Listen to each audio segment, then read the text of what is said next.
আগে 30শে নভেম্বর এই বিধানসভায় ঢুকে ভাঙচুর করেছিলেন, যার নেতৃত্বে ভাঙচুর হয়েছিল সে আজকে আবার পাঠ পড়াচ্ছে আমাদের যে এটা মন্দির, এখানে আপনার বেতন কাটা উচিত, আর কাটবেন কিনা আপনি দেখে নিন, নন্দীগ্রামে কাটা হয়েছিল।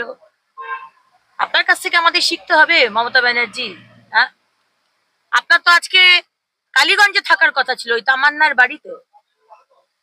তামান্নার মায়ের কাছে ক্ষমা চাওয়া উচিত ছিল। ক্ষমা চেয়েছেন কি? 24 জনের নাম দিয়েছে তার মা এফআইআর এ, 4 জনকে অ্যারেস্ট করেছে, বাকিদের কি প্রোটেকশন দিচ্ছেন যেমন দিয়ে থাকেন? হ্যাঁ, শুধু মুসলমানদের ভোট নিয়ে ব্যবহার করা, আর তার ফুলের মতো 9 বছরের শিশুকে খুন করে দেওয়া হলো, সে জানতেও পারলো না কি তার দোষ। এগুলো চলবে না মুখ্যমন্ত্রী, উপর চালাকি অনেক হয়েছে।